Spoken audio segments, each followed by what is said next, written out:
through a statement. Again, y'all can sit up here and act like there's some sort of imaginary gender war going on and keep laughing about it. Black women trapped right in the middle of fucking femicide. Black women coming up missing every day in America. Let me land, please, Afro.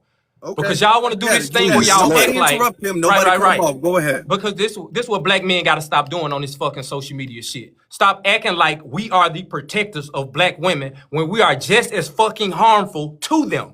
We just saw a black woman down in Louisiana and 8 babies. Give me a second, man. I don't care about how y'all feel about this shit. All this fake pro-black man shit. A mother and 8 children got unalived by a black guy.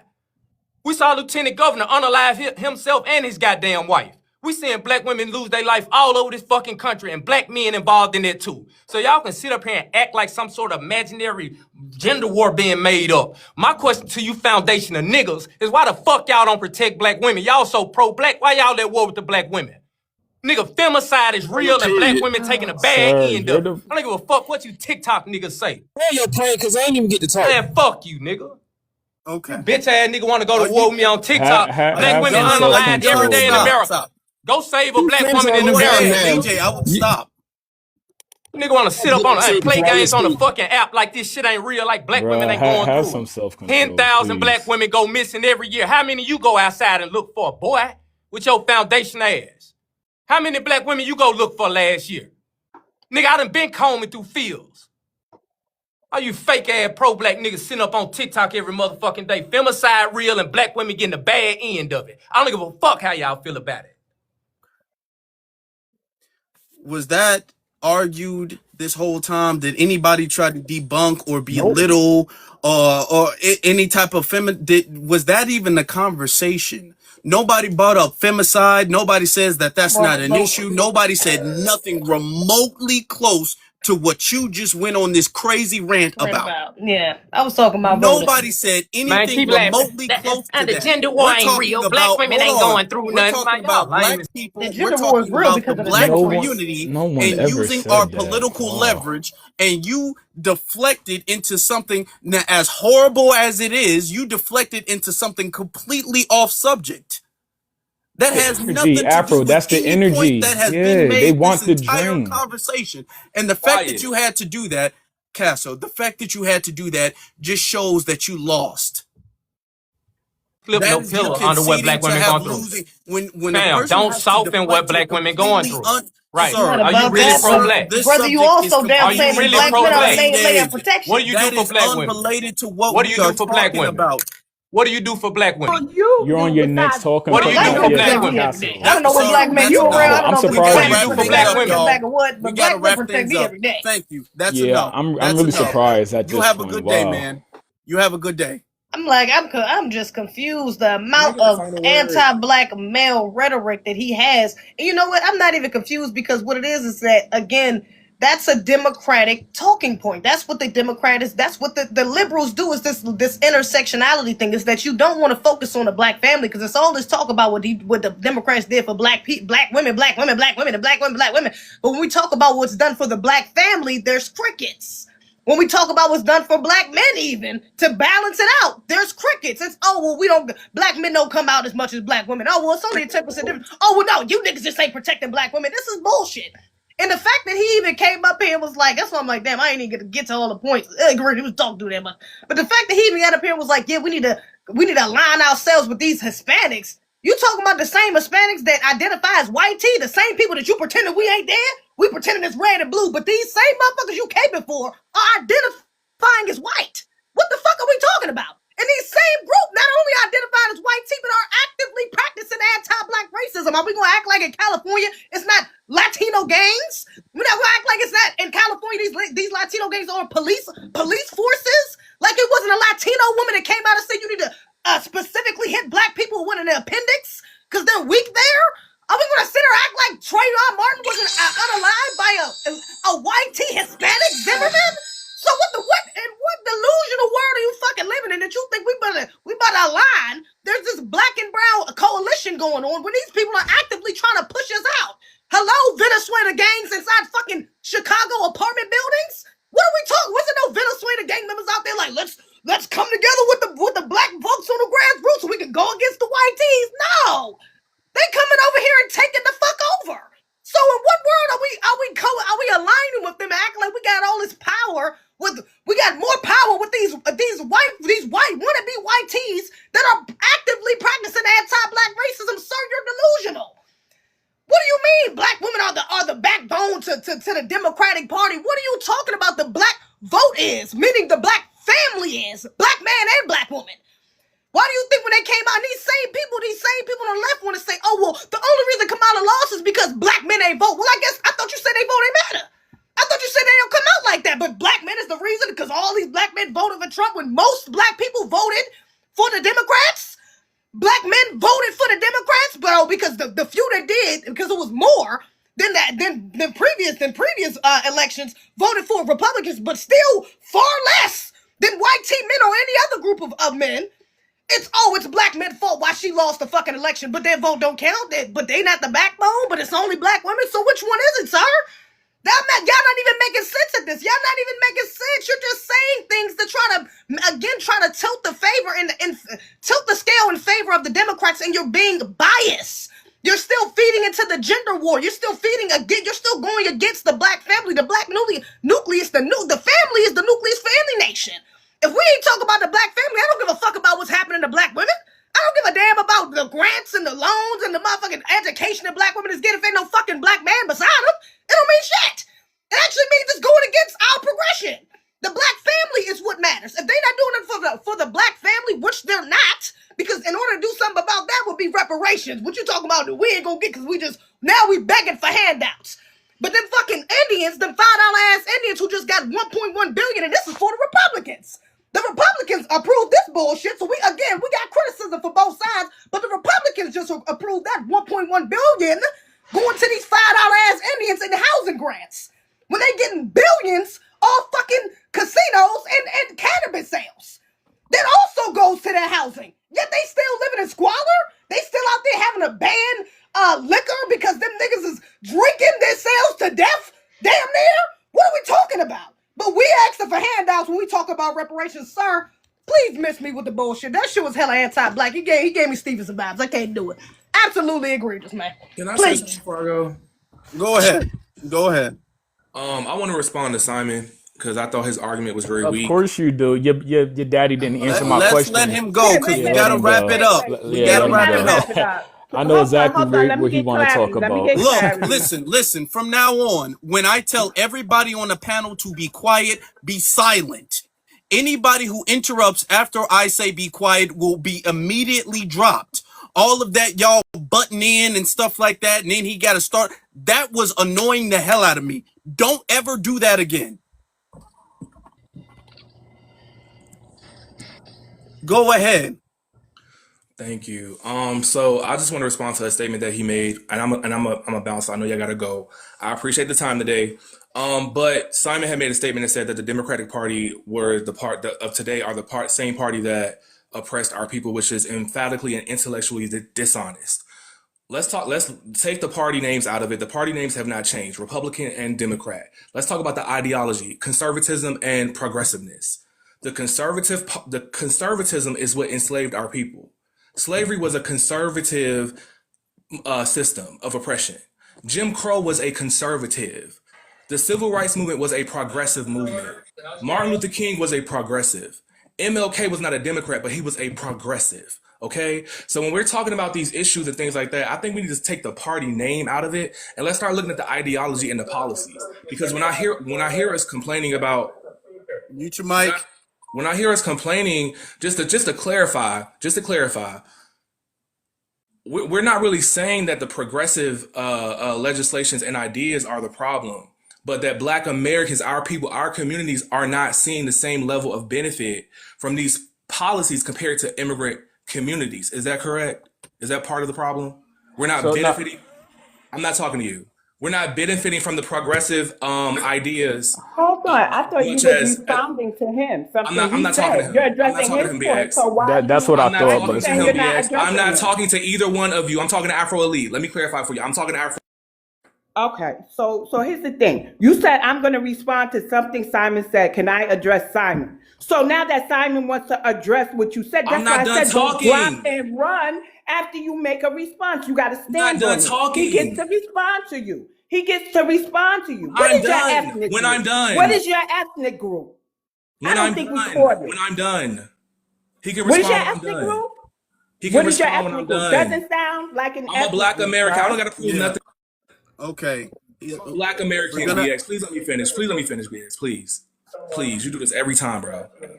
When I'm done, Simon can respond to me. Can I please finish? I'm not your bro. Can I please finish, Afro? Can I please finish? Go ahead. The gentlewoman, Congresswoman Mejia. Okay, since you can't stay on your mic, we're gonna have to move on past you, but go ahead. God We're dang, going to get a man. lot stricter in here because the lack of discipline that y'all displayed is criminal today. Go ahead. Like I was saying, trying to make my point is that, a lot of the complaints that we have are not about the progressive policies. It's about the fact that these policies that have always benefited our elders and our ancestors are no longer coming directly to our community. They're going to immigrant communities, right? And so I just wanted to clarify that for one.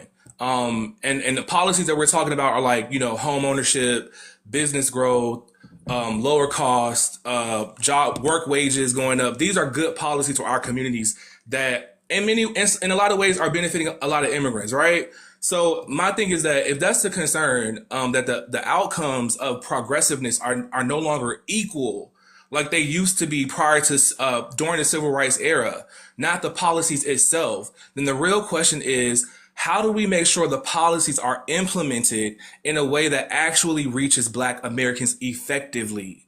How are we going to get involved and making sure these policies that used to benefit our communities directly, but now we got all this bloat from immigration, it no longer is, because the options aren't. I don't feel like a lot of times I hear on these panels, F the Democrats, flip it red. In my opinion, I'm gonna answer your question. I'm gonna answer your question. Okay, the way we do that is by putting in certain qualifications that would completely discount everybody else. If we put in certain clauses that when they try to apply would be discounted, if we put in a lineage clause, then this is the qualification in order for you to benefit from this type of grant, this type of loan, scholarship, whatever the case is. By default, none of the other people would be able to apply for that even. That's how it could be done. The same way they would do for immigrants. They have specific scholarships, grants, and loans and things of the sort for immigrants that us as non-immigrants, we can't apply for. But the things that we can apply for, they can apply for. And there's certain things that they can apply for, we can't apply for. So we have to reverse that. There needs to be lineage specific things that non-immigrants can partake in. And it's that simple. Okay, I got you. And so I wanted to clarify that it's not necessarily the Democratic Party. It is the fact that these progressive policies, we're not benefiting from them, and a lot of other people are. And we need to find a way to make sure we hold the Democratic Party accountable so that these progressive initiatives can be redirected back to our community like they were before. But I wanted to land there. I wanted to clarify that. I appreciate you bringing me up and some clarity to the conversation. I'll be back next time. You don't want to listen to what Simon has to say? Go ahead. Yeah, I'm not here to disrespect you, bro. I'll wait. Go ahead.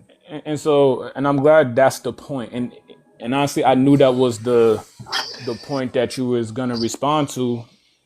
Point being, because I did raise a question that all foundational Black Americans have been asking each other, and this is why you see a lot of the community kind of pondering about the Democratic Party. I simply asked one simple question: are we supposed to continue? Because you just brought up policy. So are we supposed to continue to believe that these intellectual Democrat scholars, these congressional scholars, are purposely writing policies unconstitutional on purpose?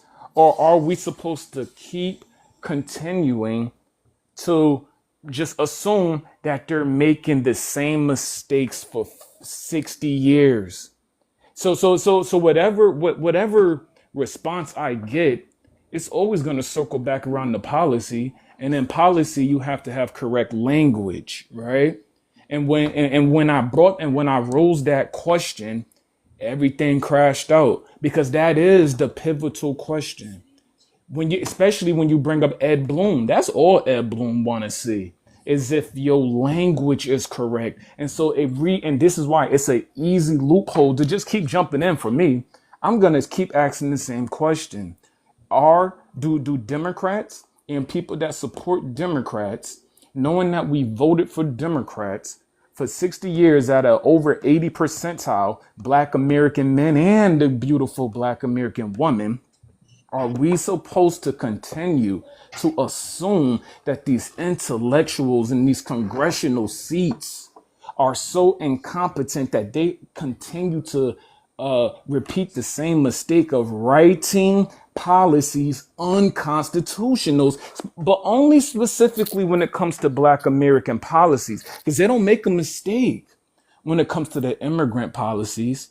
They don't make a mistake You're gonna when it have to comes to land the. because I got to get to other people before we Okay, wrap so up. so yeah, so that's my point. When it comes to the Hispanics, the LGBT, the ISHI, the Native American community, there's no Democrat mistakes inside of this legislation. But as soon as we talk about the emancipated freedmen, Black American, the sharecropper descendants, there's always a mistake where it's unconstitutional, and we have to be the shoulder that everybody steps on. We don't want to let people step. Listen, I got on Okay, motherfucking Simon. mink. I got on mink. I don't want nobody stepping on my shoulders again. Respectfully, I land. Increasing home ownership is not harmful to Black Americans. Sir, Expanding Okay, business well, we got ownership. it. We got it. We yeah, got I it. We got land. it. We're I moving land. I on. We got land. it. I Thank you. land. We got it. We got it. That'll land it. Candy, how you doing? What's up, Afro? How you doing, sir? I'm good. Whew, I know I seen it, y'all. I was at work earlier, but I was still listening and I was talking in the comments. How you doing, ZZ? How you doing, BX? Hi, sister. So I want to state something. Hey, y'all. Sweetie. Listen, so I want to state something. I noticed he had a plethora of information, that guy, right? And I was just sitting there listening to him chart off different information, right? Which means he had it written down. And I'm learning a lot of them have a Looking at script. a They may not computer, call it a more than script. likely. And so when he was reading this, look, y'all, when he was reading the script, I said, how'd you gather this much information and you didn't find any lies? You didn't see where they did things that hurt us? You didn't notice that? If you're a Black man, you didn't notice that? You didn't see where the things that they were doing would have a negative impact on us? Like, for example, like we were talking about last time, mortgages, when you brought that up. Okay, let's talk about that. We know that disproportionately affected us when they were given special provisions for immigrants. We didn't qualify for that stuff, right? Their parents have never owned a home. You look at the Congressional Black Caucus, you'll go to their website. I do this almost every other. I still don't see anything for me on their landing page, but they are the Black Caucus, and we are the only Black people in the world. Okay. Then we have a situation where you see systematic racism rampant right now. They say, oh, well, they're helping you go to school and they're helping with grants. Well, some of us are not impoverished, sir. And I know it's something that you guys have to grow from. We're not welfare queens. I know you believe that. But guess what? Some of us paid taxes. We didn't get that tax credit shit this year, sir. I didn't. I had to pay. I owed. I got like 100 state, and I owed federal. Okay, I was geeked. I told my daughter we're going out to dinner with that $100, even though it's probably subtracts from what I owe state, federal. But hey, at least I got something. And so when I think about that, I think about the fact that we can't get those grants if you make over a certain amount of money. Then if you make too much money, you don't get that. And then if you make too much money, we don't benefit from all of that, right? Where are we going to get a job at? Say we graduate from school, where are we going to work? The people who they're hiring with these H-1B visas, once they get in the door, you can forget it. And we're just going to have to call the thing a thing. We're going to have to call it out to make it right. Okay. So one of the things about dismantling systematic racism involves addressing these entrenched practices rather than focusing solely on individual prejudice. They are playing in our face per usual, and we are tired. If you knew what these people did, I was sitting down with these girls, right? Sometimes, y'all, I find myself in environments where people got some money, even though I'm not rich or nothing. But I'll be ear hustling. So they think I'm on my phone, but I'm ear hustling. The girl said they're from another country, and they were talking about their internship. She made $85,000, and they took them on a trip to where'd they go? To the Cayman Islands. Yeah, that's what they're doing for them as an intern right out of college. Yeah, so they're making $85,000 a year. Then you got some of them who are making more than that, and what they do is, because they're an immigrant, they can finesse everything in a way where they don't have to claim all their money. You ever notice when you go to the nail shop, they always ask you if you'll pay cash? Okay, I So don't if know you why notice, a lot of Casso those is. places They're do that. saying But Casso needs to be removed. I don't. He's not even on here, but maybe he's in the chat room saying something he's not supposed to be saying. But that was a very late response. They just said remove Casso. I said okay. Oh He wow. was talking crazy in the comment section. wow. He was threatening me, so Oh, he I was in the didn't really want comment to say section. nothing. Okay, all right. Oh, okay. Well, they So just yeah, told so me to they were. remove Casso, so now he gonna go to his live stream, be all like, "They kicked me out of the chat room." Don't do that. Get on your period, sir. Go on about your business, man. So they're getting a lot, and then so today I was ear hustling again. Okay, so I'm just gonna try to get to this next point. I was ear hustling, and not only do they give them grants and other things like that, if they don't know how to fill out the paperwork, there's someone that will assist them and walk them through what steps to take so that they can get those things. So, what we see is not only are we not getting it when they were talking about the SBA loans. Why did Trump have to put in that SBA loans are no longer for immigrants and stuff? Why were illegals able to buy a house with an I-10 number? Like, what's really good? Like, what's really going on? And then you want to talk about what the Democrats are doing for us. I see the demon rats playing in our face, personally. And the more I learn, the madder I get. And then when you get people like this Castle guy get up here and be over passionate about a bunch of bull crap, I be mad because I'm like, this is why we've been where we are for the last I don't know how many years, voting for our own subjugation, voting for our own oppression. We have to get these folks in check. I want ICE. I want everybody speaking English, because if people were speaking English, Karen probably would have told on some of them social workers in her office that was doing stuff they weren't supposed to do. But because they sitting on the phone speaking a different language, Karen don't know what they saying, so Karen can't tell what she don't know. Karen over there sitting there ear hustling with Hamed. He's speaking Italian. She trying to ear hustle with Maria. She's speaking Spanish. She's trying to ear hustle over here. He's speaking Russian. He's speaking Yoruba. So, I mean, how they gonna tell what they don't know? They've been playing in our face, and the Democrats have been sitting there running this whole play this whole time. If they're not, then why are they the party that's passing all the bills to stop the investigations and shit? The Nick Shirley. You got them in Minnesota. They don't want to pass anything to help look for the fraud. I mean, what's really good? Why y'all the ones with such a problem with ICE and all that? And let's talk about ICE finding all them kids. We don't want to talk about that though, right? Yeah, okay. Yeah, I'm going to need the Democrats to go somewhere and sit down, for real. And you'll have our money. And I'm talking about before elections. I'm different than everybody else. Y'all got bad credit. Bad credit. I want my money now. The way y'all shut the government off for everything else, you better shut it down for my reparations. You better throw me something. I don't care if it's 2,000. You got to send me a deposit on my reparations, and it got to be only the FBA. If it's to everybody, it don't count. And I want y'all All to right, say I'm y'all gonna gonna let you get these land illegals because we out of gotta here. move And I'm on. We gotta landing. wrap it up. I'm landing.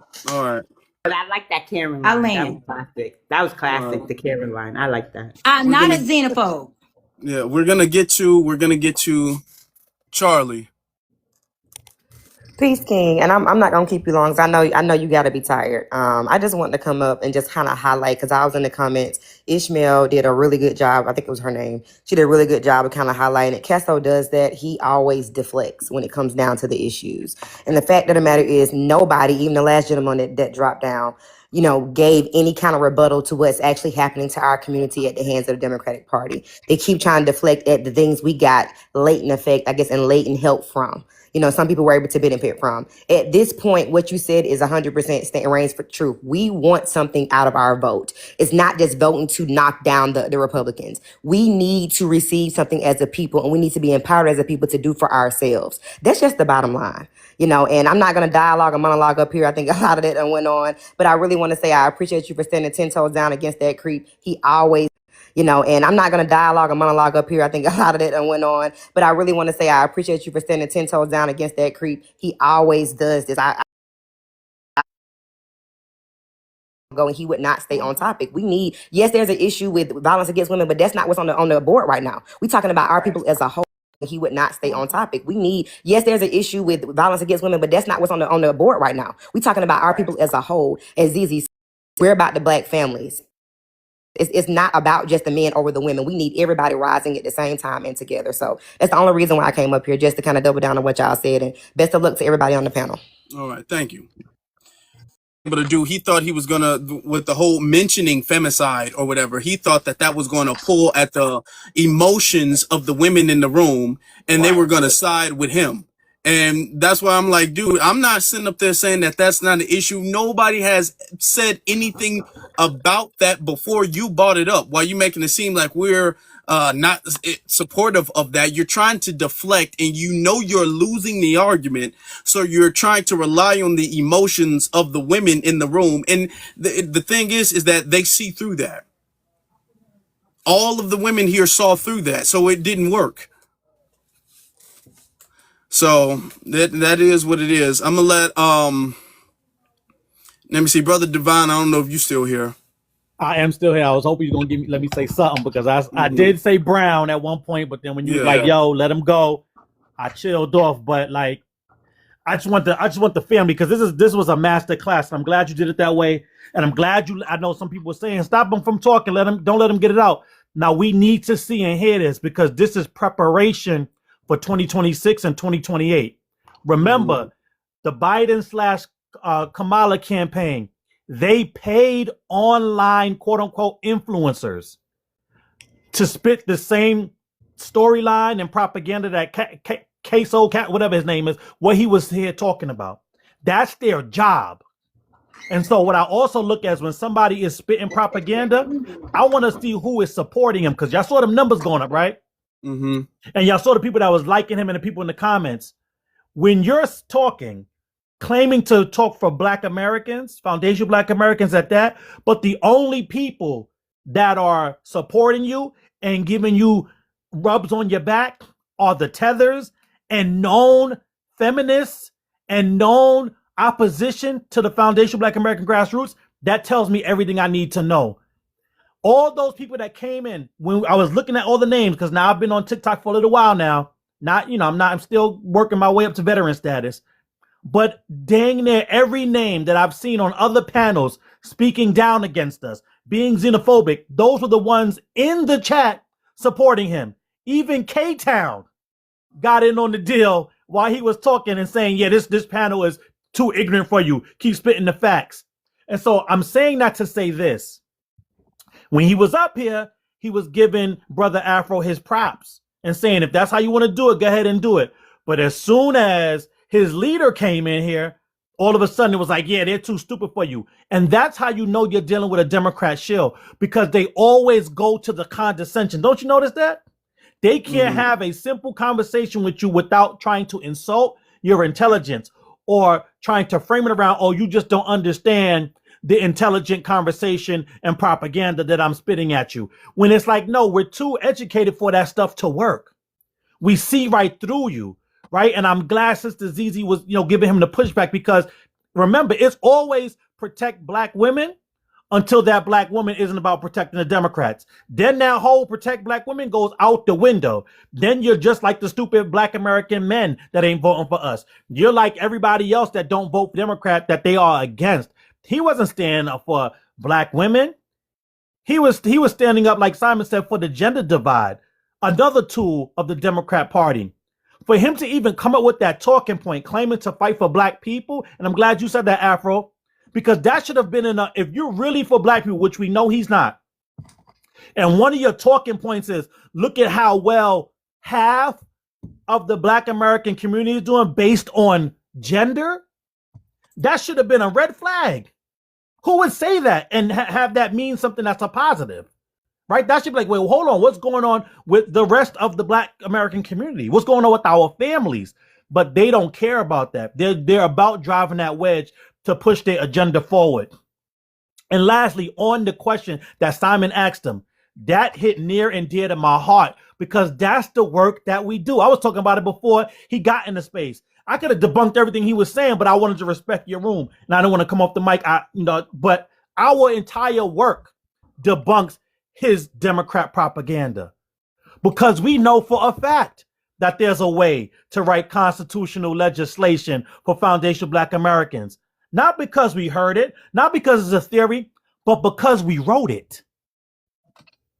So this idea that, oh, well, Ed Bloom is out there and you don't care about Ed Bloom, and maybe Kamala was trying to do some sneaky stuff on the low where she said nothing for black people because she no, it's like our master teacher Neely Fuller said, white supremacy takes both sides of the argument. So Ed Bloom knows that he gets to challenge anything based on race, and the do nothing Democrats serve it up on a platter, because when we let them know, hey, don't write this legislation based on race, which we did with the reparations bill here in New York, and let them know how to make it constitutional based on what was going on in California and based on the historical and legislative precedent that was already set for our people group. Guess what they did?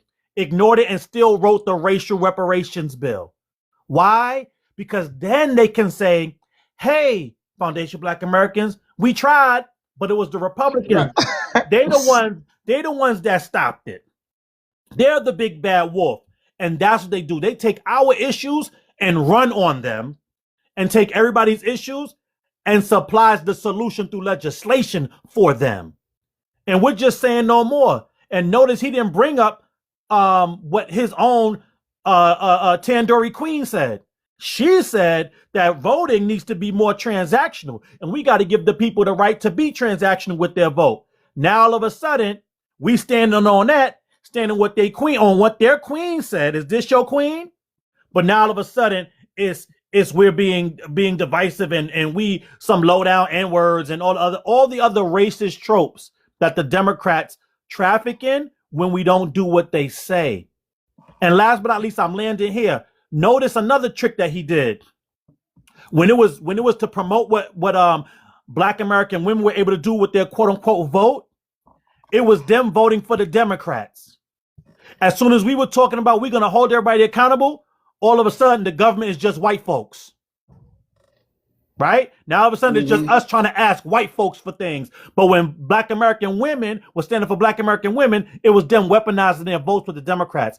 See, these are not people that move in good faith. They're not trying to have legitimate conversations for solutions. They are paid propagandists that are here to do everything that they can to get us off of delineation, get us off of lineage-based advocacy, and back to voting blue no matter who, because they're getting paid to do so. Like the sister said, he was reading from a script that was pre-prepared. And anytime we was able to debunk his script and we got him off the talking points, you notice what he did? He didn't have anything new to say. He didn't have any new facts to present. He started trolling. He started moving the goalposts. He started to go into gender. And so you're going to start to see more and more. So I'm glad you put on this masterclass, Afro. I'm glad the family got a chance to see it. And just know there will be more of this, not less, more of it moving forward, because they are not willing at this point in time, for whatever their reasons, to give us the demands that we need for our transactional vote. So until that happens, you don't get our vote. You're not going to scare us with no big bad wolf and the Republicans and all this other stuff and all these jobs that you're claiming were lost, but then you don't got no smoke for the jobs that were lost under the Democrats with their illegal immigrant invasion. When you can only call out one side, you're a hypocrite, and we're not doing that no more. And I land. Thank you, brother. All right. So I'm talking about. EJ, final words? Brother. Because I've been waiting for 2 hours. This biscuit crumb babbling messed up your connection. And you are a first ballot Hall of Famer, top tier when it comes to listening to these babblers. The moral of the story is, if you have boule crumb snatching individuals that like that cockroach who was up here earlier talking crazy to our Black American sisters when they were actually trying to correct them, and you gave them much ample time to keep all babbling. You know me, I don't have the patience to deal with these insects because I already done blocked them. And the moral of the story is, he has on his profile that he has something for Black and brown unity, but he was up here being disingenuous when it comes to our talking points, when it comes to the Democratic Party not doing a goddamn thing for our people. And he was up here sucking the you know what of the Democratic Party. He was saying all this BS about Black Americans been losing their jobs. When has Black Americans ain't been losing their jobs in this country? By the hundreds of thousands, if not millions. We've been going through that stuff since the beginning of time. Not only with the Democratic Party, but with the Republican Party. You were saying something, brother? I said talk to him, let him know, because he's all like, what people don't understand is unemployment, especially Black unemployment, fluctuates under every administration. It goes up, it goes down, it goes up, it goes down. Okay. The black unemployment was very high at a certain point in time under Biden Harris. It wasn't completely low the whole time. So he's no, it reached its lowest point. That happens all the time. It goes up, it goes down. Just like all unemployment goes up and goes down. We're not going to sit up there and look at the lowest under the Biden administration and then say that's pretty much it. And then look at the highest under the Trump administration and then say that's it. No, that's you tipping the scales in favor of the Democrats. But go ahead. I forgot to mention that when he was up here. Brother, because if it was me, his ass would have got hit with the fly swatter messing with me, because I don't got the patience to deal with these idiots that want to be out here, forming fake alliances with these people that have been giving us, anti-black American hate. I don't know what this Negro's lineage is, but you can basically see that he's playing for the other side, getting a couple of pieces of gory powder all on his nose and stuff. But, this just proved to me that I will never vote for the Democratic Party the way that this roach came up here talking crazy. And I find him very disingenuous when he was coming up here trying to just put all this BS like we don't know what's going on with the Democratic Party.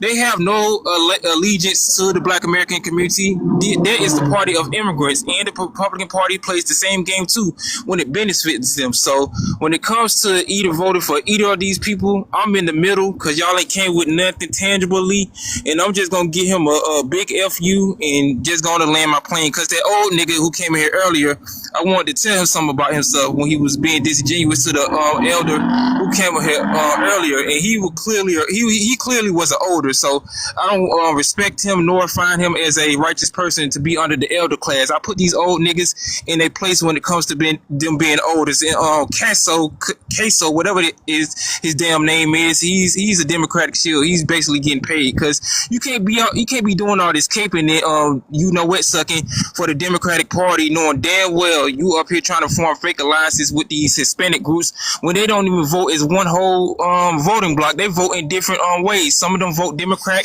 and a large majority of them voted for damn Donald Trump. So where's the smoke for these people within their community who's voting for Trump? So, with that being said, F him, F them Democrats, and I land my plane. All right. That's what I'm talking about. I'd still be willing for a second. I enjoyed that. I thought that was good. I enjoyed it. I'm ready for a second debate. I'm ready for round two. I'm with the championship belt. I'm feeling a little cocky right now. Not right now. BX. 2 times in a row. Here BX go popping my bubble. Here BX go knocking me off my high horse. No, Afro, don't do it. Okay. But BX woke the room Yeah, nah, up. don't do it tonight, Wait, I get it. I gotta point something out. I woke the room up when I started calling him Tinder. I did that on purpose. I'm waiting. I woke him up. I was falling asleep back here. You're debating is your thing, Afro.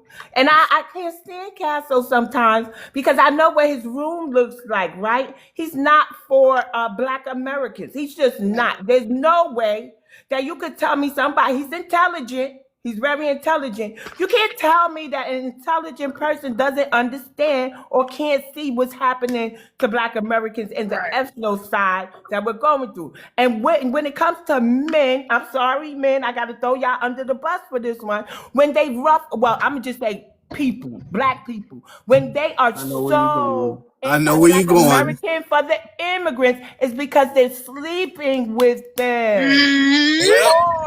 Or there's another element, like places in New York. If you grow up with these people, you think their microaggressions is kind of just a, interpersonal thing, not a collective thing, that they don't have a little anti-Black Americanism, and you feel they could say the N-word and stuff, and you let stuff pass. Until what? Until you go against one of them and their friends jump in against you. But you've been hanging out with them all your life. So I don't get people who sleep with immigrants and still understand what we're going through and don't speak up for us. Their DNA don't change. So if he's not a tether, then he is really into that community, and that's relationship wise. So I was just tired of him, and I was just like, you attended you know what I'm saying? That's what the biscuit crumbs were falling out of the sky, so it is what it is with him. Yep. ZZ, any final words? Hey, Albert, can I get a final thought after ZZ?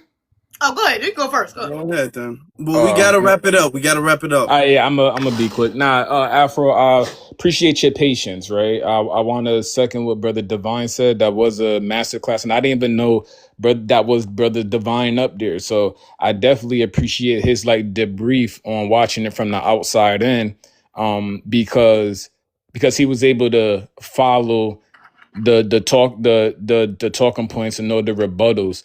Yeah, to the family, that question, they, in like BA said, homie is intellectual, but they want to assume that Black Americans are too dumb to ask an intellectual question. If all these Democrats are so intellectual, why you guys keep writing bad unconstitutional bills? And once that question got asked, you see he wanted to pivot so bad. No, we're not doing gender wars. I asked you a regular question because a lot of these unconstitutional bills are being written by Black men and Black women that are in our Congress. There's no answer for it. So you can't tell me that people are intellects, they know the law, they know the Constitution, and they continue to disenfranchise our people while wearing melanated skin. You can't tell us that we're unintellectual by asking that question. Why you guys keep making mistakes? So I appreciate you, Divine, brother Afro, and the sisters. Our patience just won that battle because that's what they wanted to do. They I wanted. gotta go, really go, Afro. I'm a little bit late. But peace to the room. I just want to say this to the room. Trump can run for vice president 2028. Trump 2028, I'm speaking it into existence. I'm never voting Democrat again. They got to get it together.